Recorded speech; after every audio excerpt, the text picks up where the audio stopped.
Hello, hello. I'm back. I'm so excited to be with you guys this week. And I'm talking today about how to be a confident mom because I feel like this is a term that is maybe thrown around quite a bit in society. I think we oftentimes will equate confidence with varying things. We will associate it with a lot of external, to be real honest with you. We will associate it with weight loss. We'll think that when I lose weight, I'll be more confident, right? Like I'll feel more confident in my skin.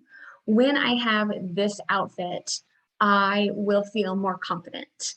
When I have this purse, I will feel more confident. When I get this cosmetic procedure done, I will feel more confident. When I have this hairstyle, I will feel more confident. When I have this makeup, I will feel more confident. When I XYZ, I will feel more confident. And that's all an external confidence. And I am sorry, but confidence does not come from focusing on the external. Confidence is an inside job.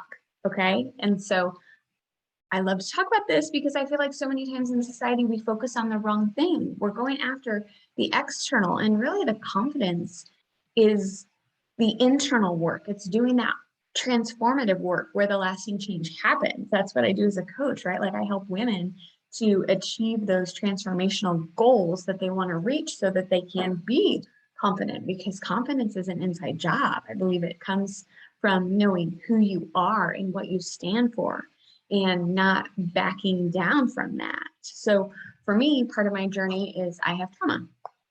And part of my coping mechanism with the trauma was to not really voice what I thought or I felt. And I was kind of a chameleon.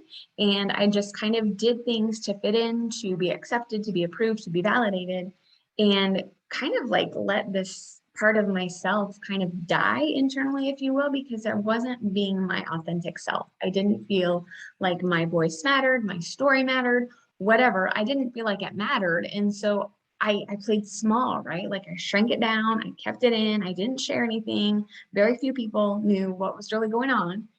And I think you get to a point where you realize you're not being true to yourself. And if you're not being true to yourself, you're not going to be confident because you're not really being yourself. Does that make sense?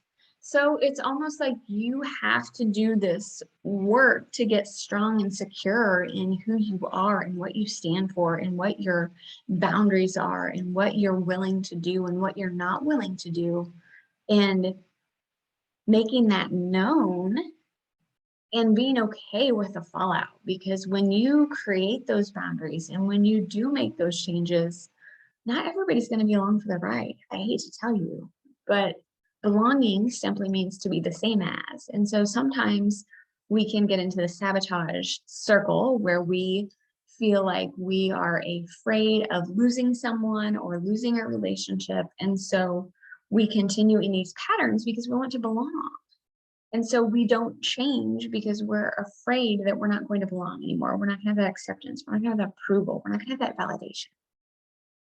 So all of this to say, confidence is an inside job, and it comes from doing a lot of inner work around your mindset, around your beliefs, around who you are, and that's identity. And that's huge.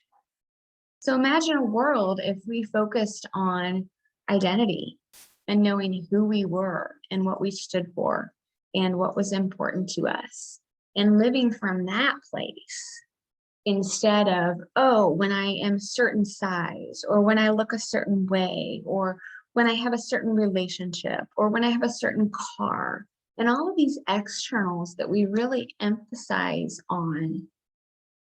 What if we'd focus on the internal and we would do that work?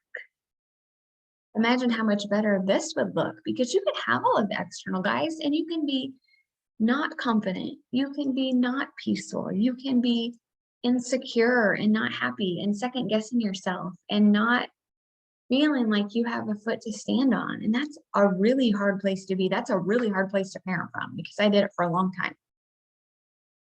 So the best thing you can do for yourself and your kids is to get that confidence, build that confidence muscle. Know who you are, know what you stand for, know what's important to you. But more important than that, live from that place, right? Like stand on that foundation and have it be your everything.